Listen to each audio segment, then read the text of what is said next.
We're live now.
I'm not hearing at all.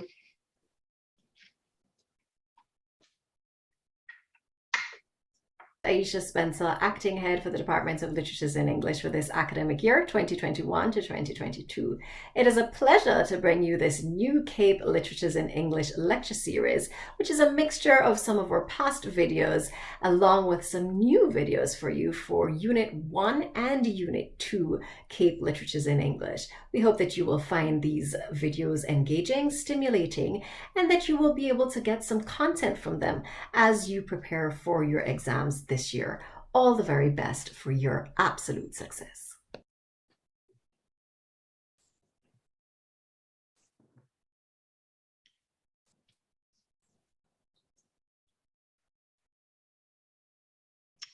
It was barely audible.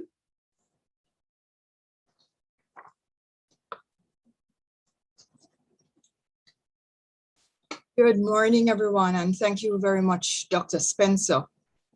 I want to welcome you on behalf of the Department of Literatures in English. I am Lisa Brown to this wonderful interview with Professor Paulette Ramsey, the author of Aunt Jen. I am especially happy to see those students from across the region who will view this recording, and hopefully it will help to provide some useful insights on the discussion of this book. Professor Ramsey, thank you for this interview. And I should introduce you as briefly as possible. Professor Paulette Ramsey is a professor of Afro-Hispanic Literatures and Cultures in the Department of Modern Languages and Literature here at UWI-Mona. In addition to her extensive academic publications, she has written several collections of poetry, and most recently, another novel, Letters Home. I think it's published by Hodder Education, and we look forward to hearing how this text, Letters Home, perhaps a follow-up to Aunt Jen. Professor Ramsey, welcome, and thank you for this interview. Good morning, Ms. Brown. Thank you very much for having me. It's my pleasure to be here. Wonderful. Perhaps we should start with Letters Home, your most recent novel, following up on Sunshine, I might say. Okay. What would you like to hear about Letters Home?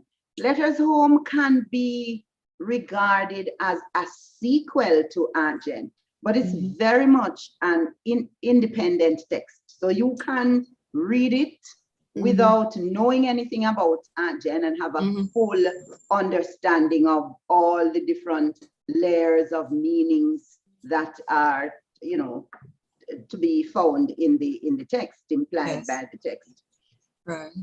Letters Home focuses perhaps a lot more on what would have led up to Aunt Jen. So it's interesting that it can be a sequel, but in terms of the socio-cultural, socio-political, historical context, much of what is presented in Letters Home would have preceded Aunt Jen.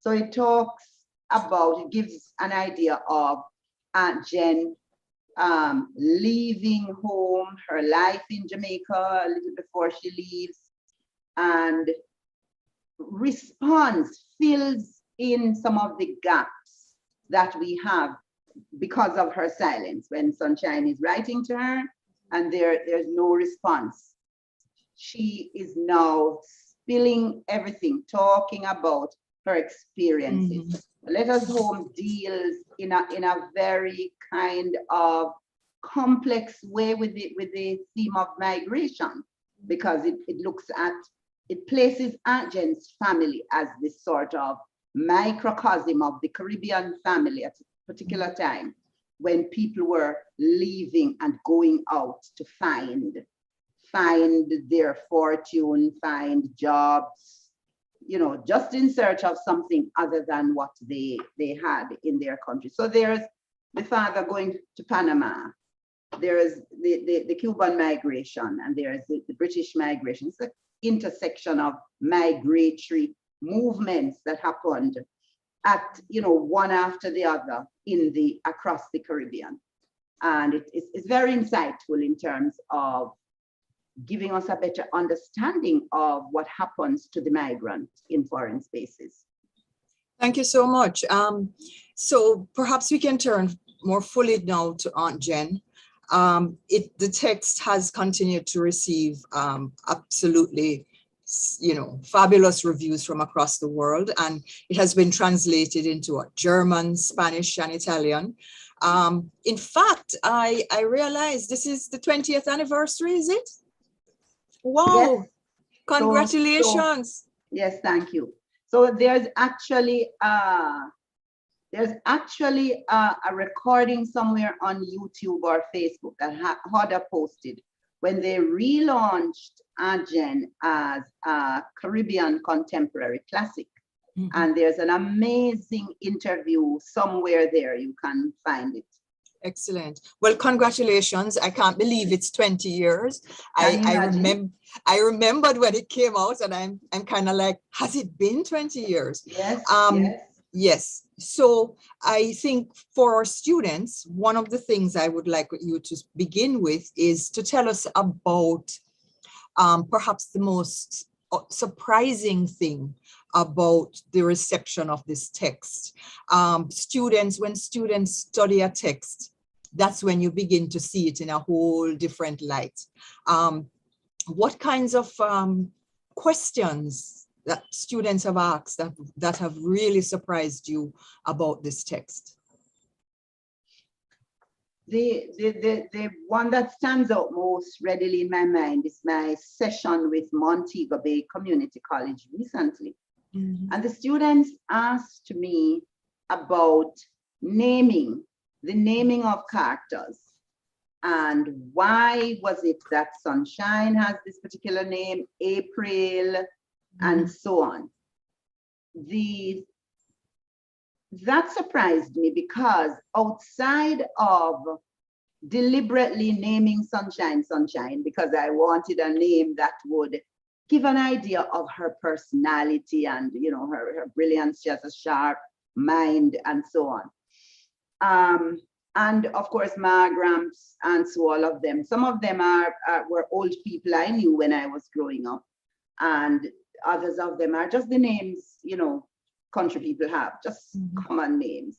I never thought of April as indicating a kind of rebirth or a kind of spring, as the student said, that April is when, what is it now, winter, spring, when spring is beginning and when things are beginning to bud again and open up again? And was that in keeping with the idea of a new generation continuing the family story and the family search, the family's curiosity? It's plausible, but I never gave that any consideration when I was doing the work.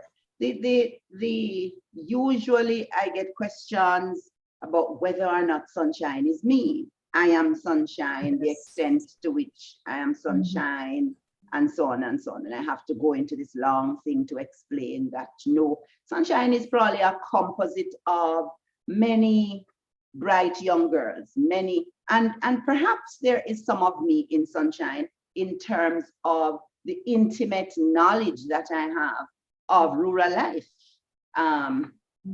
At least rural life as it was when I was growing up. The rural life has changed so much now. I tell people there was no violence, there was no crime, there was no poverty in the way that we understand poverty. So there were people who did not have much, but they were never starving, they were never hungry, they were never homeless rummaging through garbage, because there was this strong community spirit, and people shared, people cared, people reached across the fence with things, people went and looked after the indigent. There was no old lady by herself alone in her house who wasn't bathed and fed and looked after by other people in the district. So rural life now has been modified, has changed by selfishness and competition and exposure to all kinds of things that we didn't know. Every fruit tree belonged to the village when I was growing up. So yes, people would come and pick fruit, and people always had food to eat. Yes, I sense the fact though that your idea about sunshine really was rooted in a particular time. And I think one of the challenges for students is to reconcile that time with their understanding of life now. I think one of the things I want to ask is sunshine perhaps representative of a way to find out what we know about our country? Because, here's a more direct question. Knowing rural Jamaica as sunshine does, is that more important, you think, than knowing Kingston and the urban world? How might she have been different had she been a Kingstonian? I'm not sure I would be facetious enough to say it's more important. I want to say it's unique, it's different. I know that there are many people who grew up in Kingston, who know nothing about rural life, and they think that rural life is primitive, that we all live under trees and so on. And you've probably seen somewhere online a trailer that was made to launch Letters Home. And I don't want to go into that now, but there is so much misconception about rural life that informed that short film that they did. But I think it's important for me, Sunshine and Sunshine's story, Sunshine's family, Sunshine's experiences are an important part of our history or socio-cultural background that others need to know. And that was one of the things I deliberately set out to achieve in the text. I wanted people to see the beauty of rural life, the wonder of the flora for the most part. So you see Sunshine talking about flowers and her love for marigolds and people's gardens and so on. That was important. I wanted people to see the Jamaican landscape, to understand the abundance of fruit. So much so that people had harvest. People had harvest because their crops had done well and they wanted to go to church with these products and give thanks, celebrate them and share them, give back to the church, give back to God and so on. But everything about growing up before what I say rural life became corrupted by all kinds of outside influences, I wanted to highlight. I wanted to show how the village would come. Everybody would come because, first of all, everybody knew everybody's business. So when word gets out that Jen is coming, everybody comes. Some bring eggs, some bring yam, they bring different things, and they come to see. It was funny, just yesterday, I had the honor, great honor of my life, to meet, I was invited to meet the former Prime Minister, P.J. Patterson, at the center, the P.J. Patterson Center for Africa, Caribbean Advocacy. And he discovered that I was from Hanover. So we got into this discussion and he was talking about how so much has been lost. He remembers growing up and running up and down and everybody picking guavas here and grapefruit here and star apple here because the village belonged to everybody. Everybody, the way Aunt Sue is like another grandmother to Sunshine.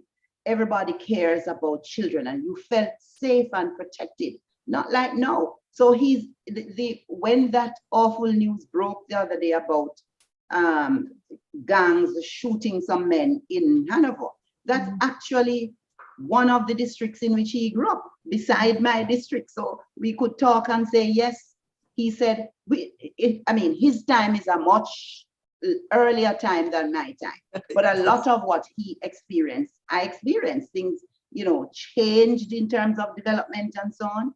He didn't have running water, for instance. He said we had pipes, we had running water, we had toilets inside and so on. So those kinds of developments are welcome. But some of the other things where we remove the spirit of togetherness and caring and we feel protected. He said, we didn't know what a policeman looked like. There was no need for police to come into these places. It was a rarity.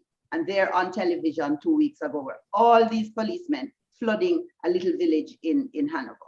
So I wanted to share that time of innocence and beauty, that kind of idyllic kind of living close to nature and caring about people. There are some inquisitiveness there too, but welcome. I'm happy that you said that, because I think the texts in this section, in this unit, are about the kind of cultural implications, the cultural shaping factors on the characters themselves, on the protagonists. And I think the other texts offer this kind of rich perspective that students will have to certainly consider when looking at it. Now, Sunshine is very bright. She's almost a scholar in a very important way, that's why you get that question. But there's something else I wanted to start out to talk to you about Sunshine. This emotional strength that seems unshakable in the text. Was that something that you thought readers should come to terms with? A young girl's emotional strength. Right. So just to go back to the cultural thing a little, I don't know if you plan to come back to it, but I wanted to just add that aspects of the text, like the proverbs, the Anansi stories, the oral linguistic landscape, all of those were deliberately embedded in to show how rich the cultural experience was and still is to some extent. But in terms of the strength of this young girl, I also approached the work from a place where I have come as a woman, as somebody who would describe myself as womanist and feminist. Feminist not in the sense of, you know, militant feminism, but in terms, I see myself as a conscious Black feminist, a kind of feminism that is rooted in an African-derived cultural form of living. So the feminism I embrace is a feminism that somebody like Patricia Hills Collins has exposed in her book, Black Feminism, for instance, where family is important. There's a belief in family. There's the belief, the strong belief in the importance of blood connection. You are my blood, you're my brother, you're my cousin. We defend each other, we support each other, we help each other, kind of thing. We weave together.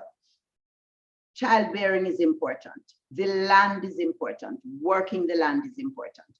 And woman is at the center of all of that as a strong model, helping to shape family, helping to support everybody. Now, Sunshine has strong women, very strong women around her.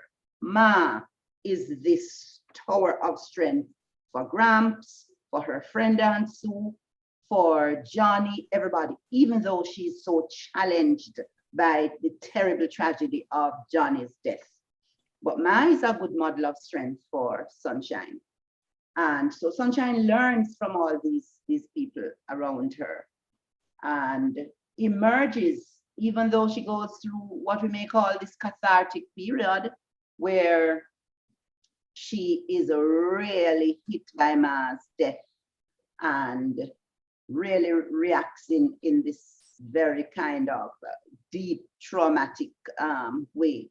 But she emerges as this strong, sensible young girl, understanding the difference between a biological mother and a mother who mothers, a mother who nurtures. And then she's able to say, I understand now that, you know, you're not just my mother because you gave birth to me.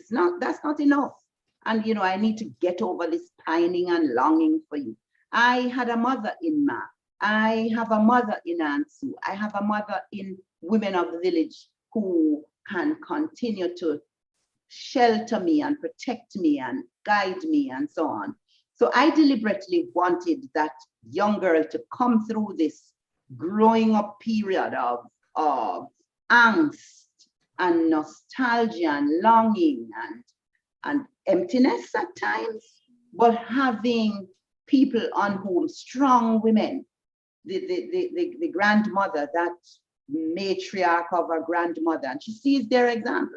When Ma has no money, Ma decides, no, I'm not going to sit and wait on Gramps or wait on Uncle Johnny. I'm going to help myself, find things to do, sell my greater cake and my quizadas and so on. And that is a typical Jamaican grandmother in rural parts. Yes, and I definitely see that strength. But on the flip side of strength comes weakness. Yes. How do you see the novel engaging with weakness through the silences, that the gaps of the writing, the gaps in the responses? How do you see silence being important to articulating that?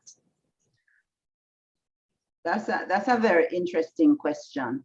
But of course, the strongest of characters is going to exhibit some weakness, because that's human. As human beings, we possess a range of responses, a range of characteristics, and so on. So the strongest person has, you know, his areas of weakness, and we see this in Ma, we see this in Sunshine, in Gramps. So Gramps is, for me, I'm not even sure I see Gramps as weak. I see Gramps as reticent, see Gramps as sort of retreating into the shadows because he has all these strong women around him. And Gramps is fine. Gramps is happy. He's enjoying life. He goes and he farms and he provides and so on. Ma has her weaknesses. She's a mother. She loves to death. She doesn't wear her missing of Jen on her sleeves, but she's missing Jen.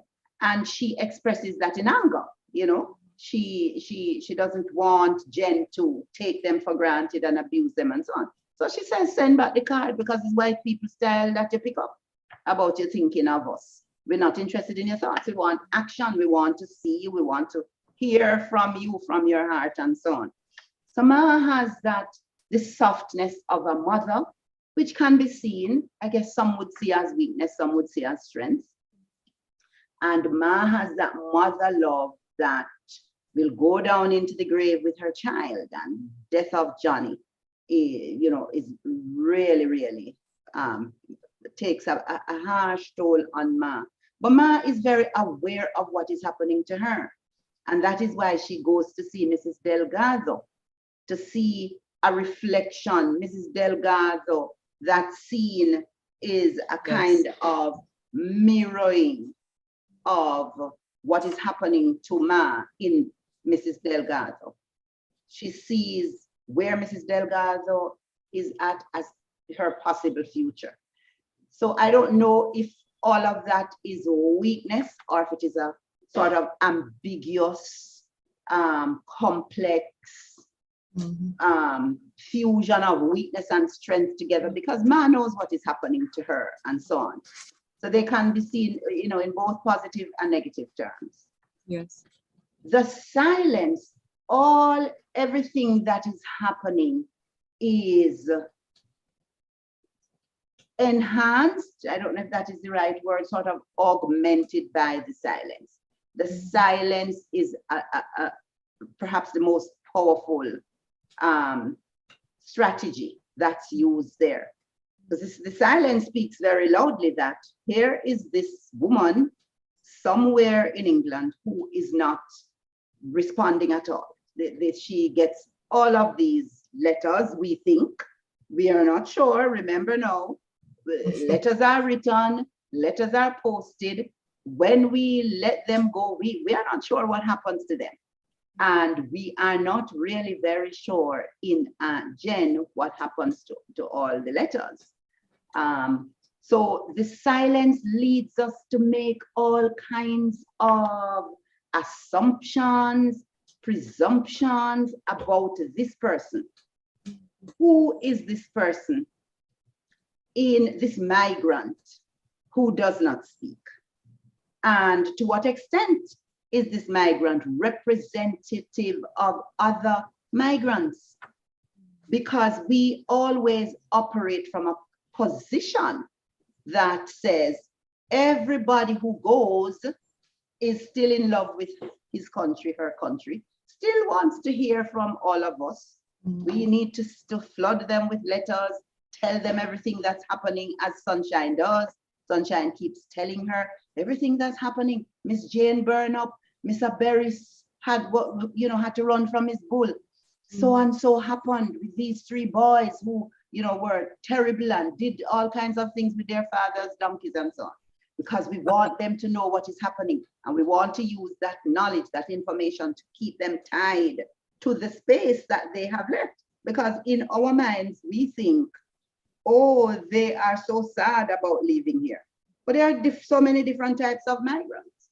And Aunt Jen's silence just allows us to go off on all kinds of tangents. What has happened to her? Wonder if she's alive. Wonder if somebody has tied her up somewhere so she can't write. Right. Wonder if she just doesn't care. The silence brings all these different dimensions of interpretation about the person who is the focus of the work. The focus of the work is Aunt Jen, ironically. Yes. And we do not hear from Aunt Jen. We hear about Aunt Jen, from other people. We hear, Sunshine hears that Aunt Jen came when she was in a coma. And, you know, that's just so amazing. So ironic. She comes, Sunshine can't communicate with her. So at the time when she comes and she probably wants to talk, Sunshine can't talk. So, you know, I think it's such a high point of shock and contradictions and ironies that here she is when she can now speak and break her silence. But the person who wants to hear, or the person who she wants to hear, is not able to be part of that possible conversation. And the silence continues. Yes, yes. Around. I like that response, and it's opening up a lot for us, because when we think of this novel as a novel of a nation and the movement to independence, it makes me wonder if the novel is not so much about, you know, it's not so much about our independence as it is about the things that we've been told we are to be dependent on. Yes, yes. You know, it's almost, and when you said a while ago, it's called Aunt Jen, I was like, yes, why is this, you know, this preoccupation with this woman who is not here? Yes. So I guess the big silence for us is what else is happening here? How are we managing to live in the shadow of the past, in, you know, stepping out of it? I thought that was really, really very powerful. And I think reading the novel, not only as Sunshine, but as this story of the Caribbean, yes, connects it very well with Naipaul's Mr. Biswas, and other novels about how we come to understand our worlds. So I must tell you, when Uncle Johnny dies, I just throw down the book. And you know, I've told you this for years. yes. I'm not going to ask you to tell me why he died. I'm going to ask you to tell me, what does that death represent? That is, okay, first of all, I've had to come to terms with Uncle Johnny. I think I told you years ago that Uncle Johnny, for me, is the most personal part of the book. I had an Uncle Johnny who died when I was a young girl, and it has remained with me. I mean, I was very young. I was probably about 4 or so, but I was close to this young Uncle Johnny. And Uncle Johnny, I don't even know if I set out to write about Uncle Johnny, but he turned up and he decided that he wanted to be in the book.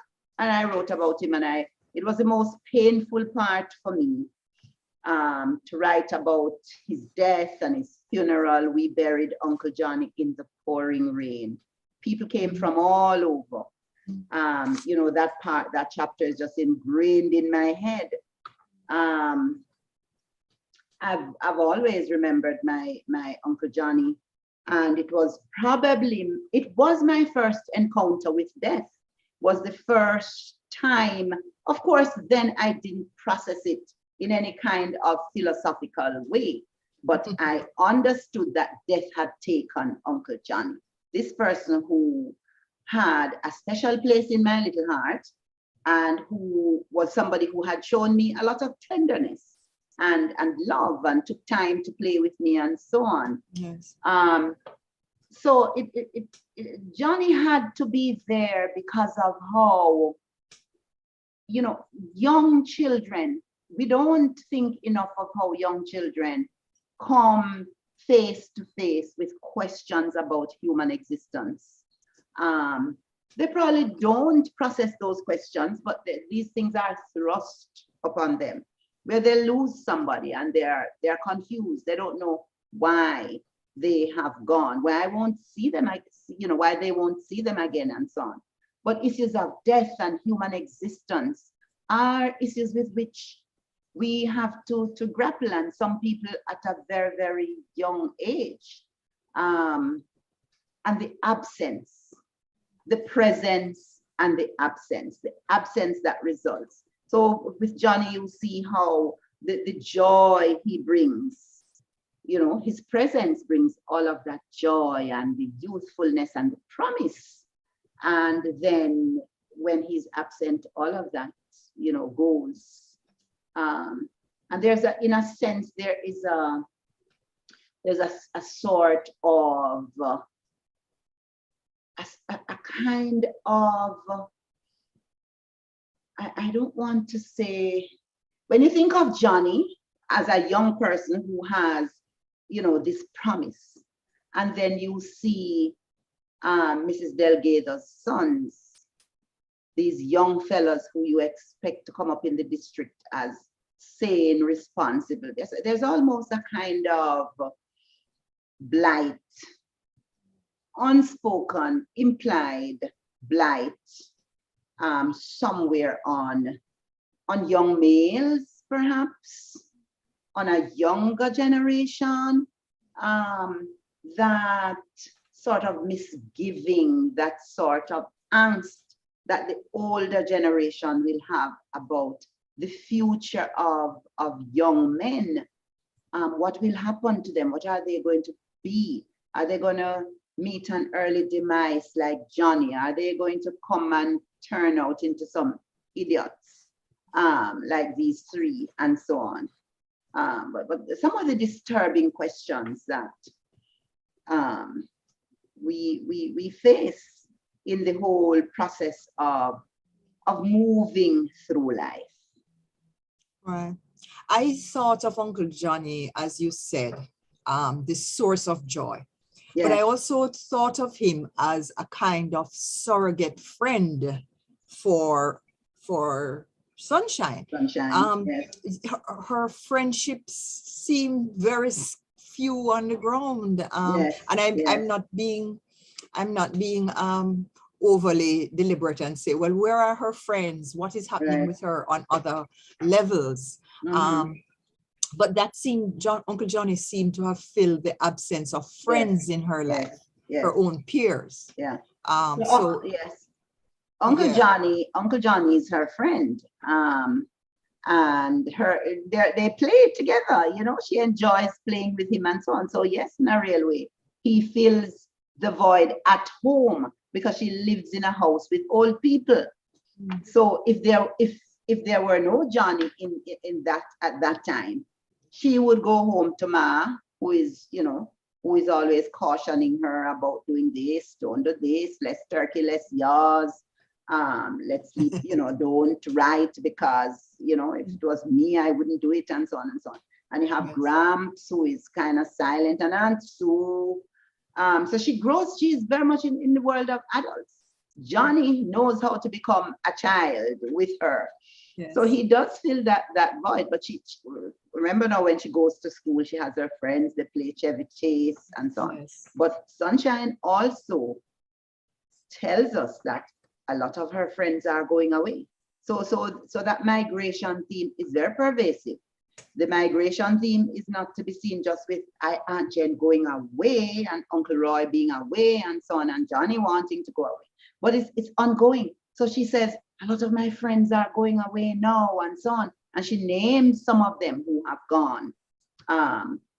So some of her friendships are transient, you know, are passing. But Johnny is the friend who has been at home. When you have a friend at home, it makes home nice. You have somebody you can play with and share your dumpling with and so on and so on. Yes. So that absence is painful. It's painful, yes. Yeah. The use of letters seems to be a very dominant mode of representing the narrative. As Sunshine gets older and more aware of what is really the case, her language changes. Does she become Ma? Does she become a little Ma? Yes, I think so. and the language is the way in which it is manifested. She has spent so much time, you know, with Ma, listening to Ma. So, you know, she can't help it. She starts using proverbs. Yeah. When she's ready, she's code switches and, you know, speaks the way Ma. And the more the novel progresses, is the more the Creole moves along the spectrum. So, you know, because she's reproducing Ma's dialect, so to speak. And she starts developing some of Ma's wisdom, I think. She starts stepping back a little. When she gets to the point where Ma is not there, and she realizes that she has to be a little more analytical and less kind of just emotional and sentimental about this Aunt Jen person. Yes. There's a lot of Ma's wisdom, you know, creeping into her consciousness there. I think she is like, yes, it's like Lorna Goodison's poem, "I'm becoming my mother," you know. Another Hanoverian, I think. Yes, definitely. Oh definitely. boy, Yes, oh yes, boy. yes. And in Letters Home, there is a lot more talk of, you know, of Ma. There's a lot more talk about Ma and who Ma was, and, you know, what she has contributed to different people's lives and so on. I don't think students can study these texts and not talk about the central role of writing. I want to follow up on Sunshine becoming Ma, but she's becoming a Ma that writes. Yes. Sunshine is Ma who writes. Talk to us about the centrality of the letters as a way of coming into yourself, writing in yourself. And you're playing on writing? I am not, you know, but I think when students study novels, they're good on theme and the narrative thing, the narrative structure and so on. But I think these letters are, you know, how you become. What do you think? No, I agree with you. I agree with you. Writing is such an important process of discovery, of finding out, of searching. And the letter, of course, allows for that reaching out and that searching.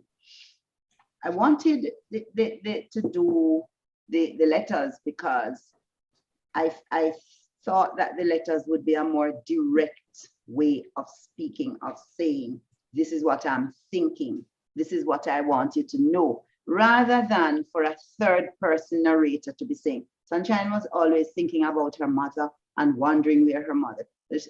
She's writing directly from her heart, from her head, writing her thoughts as she goes along. The writing exposes her early strengths. You talk about her being a strong young girl and growing up to be a strong young woman. From the very beginning, we will get a little insight into her mindset that, you know, Sunshine can have her own mind, because when she tells Ma the dreams, she asks Ma about whether or not she should write. She said, she talks about the dream. She said, I asked Ma if she thought it was a good idea to write to you. And she said, she will neither say yea nor nay. She said, maybe if she was me, she wouldn't write, but she's not me. So I must decide for myself, because it's every donkey to him Sankey. So I decided to write. So from an early age, Sunshine is using writing to assert herself and to show that she can decide that this is what is best for me at this stage. And so she defies Ma's advice at that early age. And she uses, if with each letter, we learn more about Sunshine, we know what she's thinking, we know what she's learning, we know what she's reading. We know that she's not afraid to tell off and Jen, tell her off, put her in her place. You know, you're out of order. You have your family here worrying about you. So we are seeing an emerging young lady with an independent mind. And who knows what she wants. She's not afraid to ask questions. She's not afraid to write and describe her father, who she meets, and how he's out of order, and so on and so on. And writing shows how she's curious, and she has her private intellectual thoughts about different matters. Think of how she sits in church. That little girl sits in church watching everybody, and she's being very critical of them, and she's laughing at them. She's poking fun. She's having, at the time of her life, looking at their big hats, looking at who is uppity, looking at who is pretending to be nice, and just sitting there and writing her. It's almost like she has a video camera and she's just moving around and she's writing her critique of what. And underneath that is also her critique of church and church life and you know, Christianity and you know, a lot of the hypocrisy and a lot of the irrationality that accompanies some of it. Why on earth is Ma walking in her old age so far to church and passing all these churches? Why is it that there are people in church pretending that they're nice and they like people to touch them and they really don't like to touch them? Why are they vain, wearing all these hats and things and so on and so on? So there's a lot that Sunshine uses her writing to do, to show. The whole political thing, when she realizes she's coming to understand the elections and what is happening, and she's processing and trying to decide, you know, why are people thinking this way about the different politicians and so on. So yes, very much. And there's also a very good article by Cardella Forbes, in which another Hanoverian. Yes. Yes. I was waiting for that opportunity. We have a question. Oh yes, go ahead. In which she talks about the importance of writing in the text. Yes. And the different ways in which writing can be. And that's central for the novel, because the novel is about this coming into being. We have a wonderful question from Sidonia McCain. Would you say that the writing is in fact cathartic for Sunshine as she finds who she is? Yes. Yes. Yes, I think so. I think the writing helps her to talk on paper about her pain and her struggles. And so the writing is definitely therapeutic and allows her to go through the pain and allows her to process what is happening around her and, you know, deal with her longings and the unreturned, you know, affection and so on and so on. Yes. So definitely yes. Excellent. So I think there is a lot to talk about with that. I want us to look at that letter of November 72. It's on your page 86. Dear Aunt Jen, I got your second letter, but I still can't answer your questions right now. I've been doing a lot of thinking these days. Sometimes I sit and think and think and think until I feel like my head is going to burst. I'm trying to figure out this thing called life, but it is not easy. It is one big, complicated puzzle. I'm telling you, it is tough, tough, tough. It's like walking barefooted on a road that is rougher than Bailey Road, full of glass bottles, winding round and round Spur Tree Hill. You fall down after every 3 steps. You get up every time and you keep falling down. But you can't stop because you have to reach. where you are going. Emotional and physical pain. Yes. And there you get the cathartic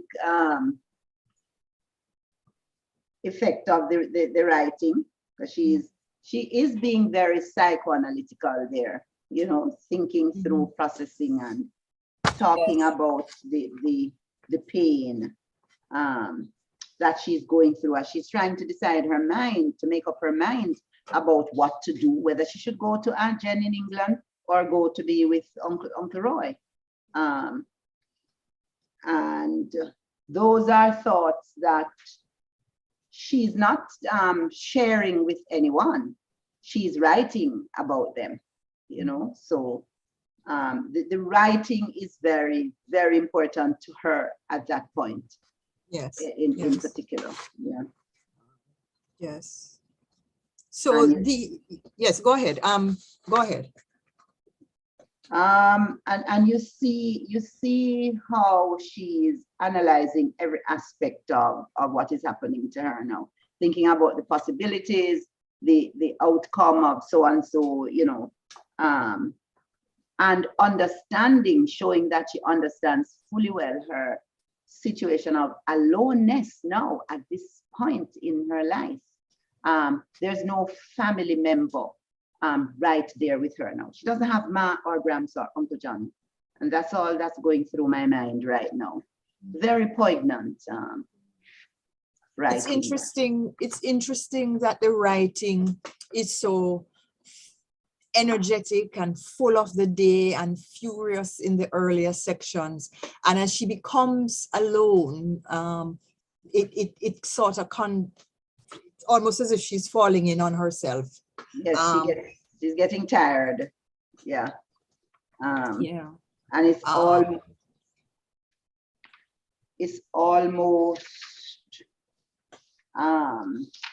there's a point where she talks about this writing. Ma says this writing. And I find it, you remember where that is, where she talks about this writing getting me. No, where? No. But I think the point is perhaps very strongly made in the fact that the writing is actually something that perhaps saves her life. Yes. I remember having a conversation with Cordella Forbes as well. And this whole idea that how you save your life is to write. Yes. Yes. For writers, yes. For writers. And I think what the novel does, what novels can do, and perhaps do in a very strong way, is to show how writing can help you to not only save that life, but to move beyond the state when there is nobody else as support. Right. No parents, no relatives, in the sense of that eventually you have to come into your own. And that's a very important, yes, that's a very important point, because at the time, if you notice, at that time when she's in tremendous pain, she's burdened, and as you say, the writing is becoming almost labored, you know, almost difficult. There's nobody for her to talk to. There was a time before when she could run to Aunt Sue or Ma and so on. There's nobody to talk to. It is the writing. She has to go to the writing, to talk to paper, to express her pain and all that she's going through.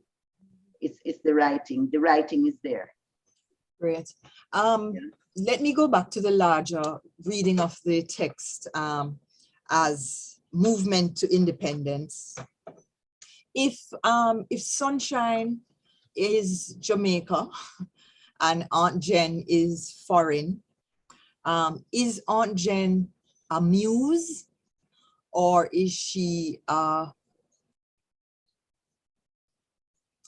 muse, or is she the obstacle that must be overcome? That's an interesting question, and I've never really thought of it. I must say that a lot of things that I think about now because I'm asked questions I never thought of when I was writing. So, but that's the beauty of writing, of words. Perhaps she's a little of both. I think in the later days when she becomes frantic, ridiculously frantic, writing all these many letters now to Sunshine, and not realizing that it's too late. When Sunshine eventually comes to term with her situation and decides on the path to take, then it's as if Aunt Jen has been an obstacle to her growth and development all this time, even though, so it's contradictory, even though she has learned from the whole experience of, trying to communicate with this person who never responds. But in the end, when she emerges as this strong young lady who has kicked this thing out of the way. You look at the letter of 27th July 1973, where she says, page 93. Yeah. She says, today I spent a lot of time thinking about me, not you, not Ma, not Gramps, just me. I thought about what I want to be. I decided that I'm going to become someone very important. I haven't decided what I'll do yet, maybe a prime minister or a minister of something or a writer. There's the writing again, but something important. That is what I'm going to do. And that is to me, that's such a powerful statement of selfhood, finding self.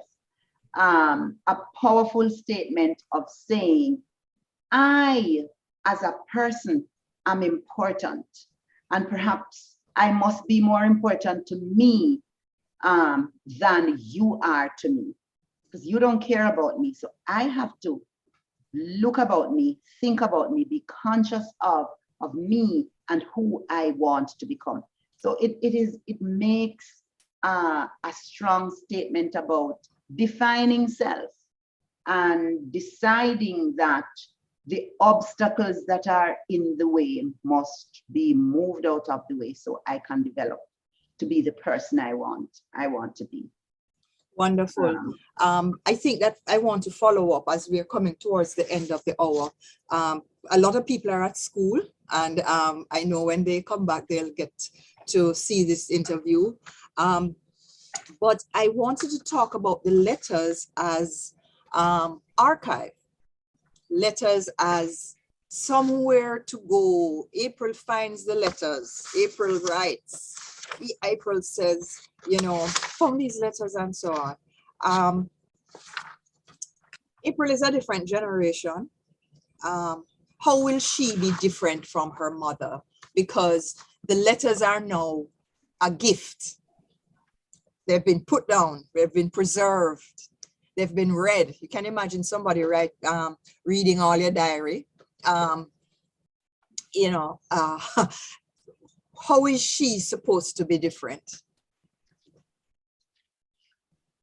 Well, she probably brings a new attitude. She will probably bring a new attitude to the whole matter of mother-daughter conflicts. She probably will be the person to help to resolve the conflict, the conflicts between her mother and her mother. She probably is the person who doesn't want to get into the mire, get into the entanglement of why, how, and so on, but just to move forward into the future with family being together. And that was how I saw April, as this younger person who is coming in and having an interest in family and family history. and wanting to know family. In a way, she continues a little of Sunshine's preoccupation with Jen and with knowing who is this Jen.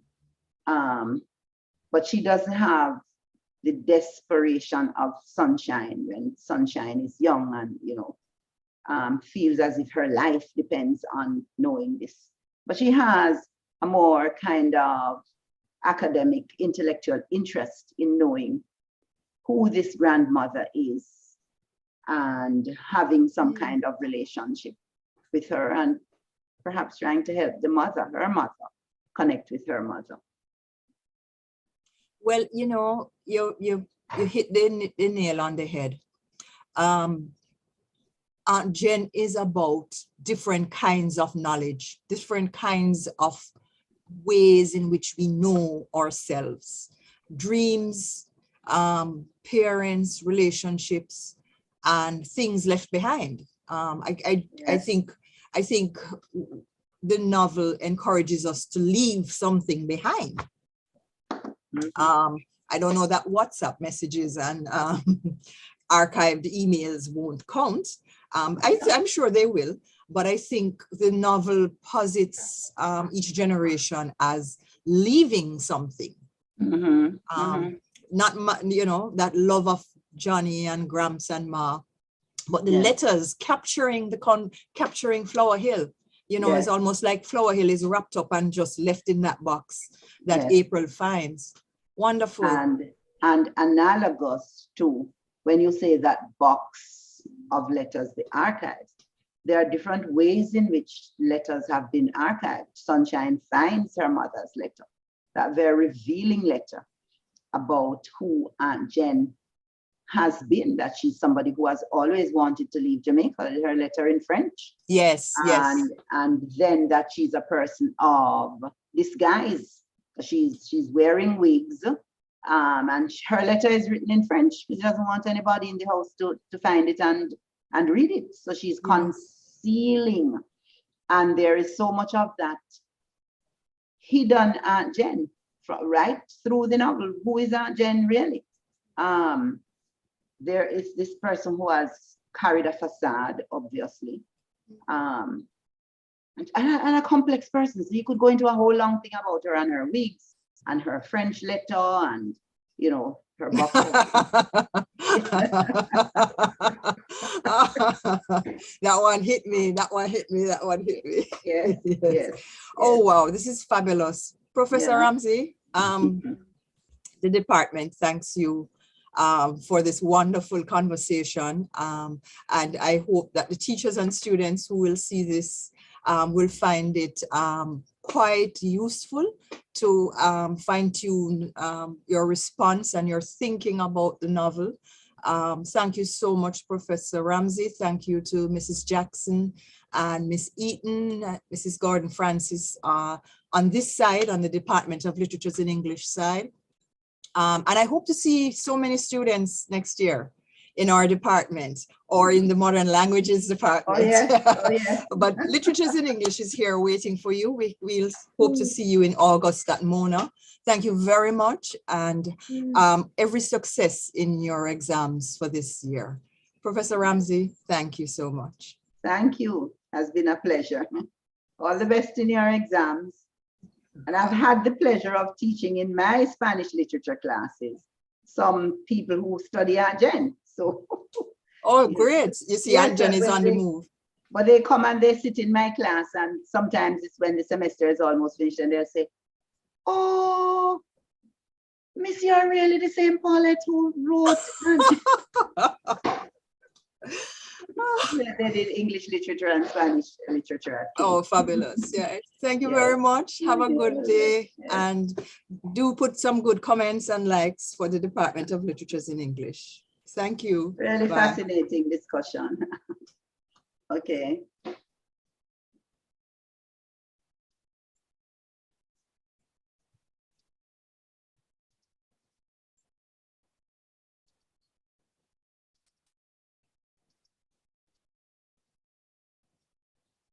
All right. Thank you, Antoinette.